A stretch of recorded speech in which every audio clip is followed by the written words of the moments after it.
महाराष्ट्र विधिमंडळाच्या पावसाळी अधिवेशनादरम्यान भाजप नेते व मंत्री नितेश राणे यांनी पत्रकार परिषद घेऊन शिवसेना प्रमुख उद्धव ठाकरे यांच्यावर तीव्र टीका केली. राम मंदिर दान निधीच्या कथित घोटाळ्याविरोधात पुकारण्यात आलेल्या रामरक्षा आंदोलनावर त्यांनी निशाणा साधला.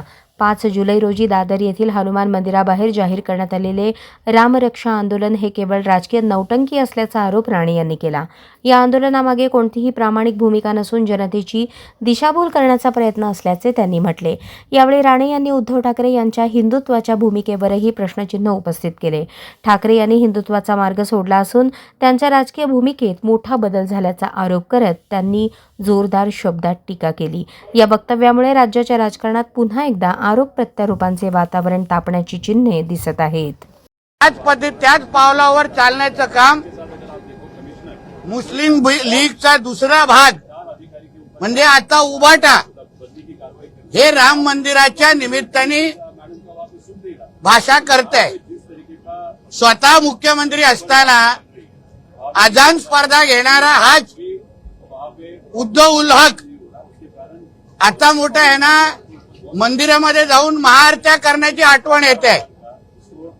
कोरोनाच्या काळात जे नियम मंदिरांना लावले, जे नियम मुख्यमंत्री असताना हिंदू सणांना लावले, ते कुठलेच नियम त्यांनी कधी मशिदीला आणि अन्य ईद आणि ह्या सगळ्या कधीच सणांना लावलेलीची हिंमत केली नाही. आणि म्हणून आता हे जे काय राम मंदिराच्या विरोधात जो काय हा बोंबलतोय, ते पाकिस्तानमध्ये बसलेला त्याच्या सगळ्या अफवांना खुश करण्यासाठी याचं नियोजन आहे.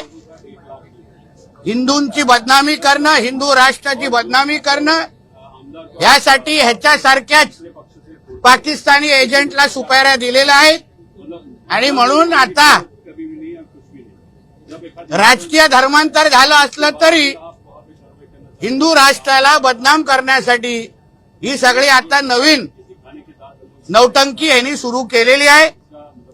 पण कुठल्याही मंदिरात पाऊल टाकल्यानंतर पण कितीही महाआरत्या या उद्धव उल हकनी करत असला तरी आमचे कुठलेही देव ह्याला काय पावणार नाही. खरं म्हटलं तर ह्यांनी ज्या ज्या मंदिरामध्ये हा पाऊल टाकेल तिथे गौमूत्राने शिंपडून ते शुद्ध करायला पाहिजे. आणि म्हणून अशा पद्धतीच्या भारताविरोधात, हिंदू राष्ट्राच्या विरोधात हे जे काही पाकिस्तानी एजंट यांच्यासारखे वळवत आहेत, त्यांना वेळेत गप्प करण्याची भूमिका आपल्या सगळ्यांची, हिंदू समाजाची असलीच पाहिजे. हे भगवानच्या नावाने येणारे जिहादी आहेत, जिहादी. आणि म्हणून या जिहाद्यांना गप्प बसवण्याचं काम हिंदू समाजाने करावं, एवढं ह्या निमित्ताने सांगेन.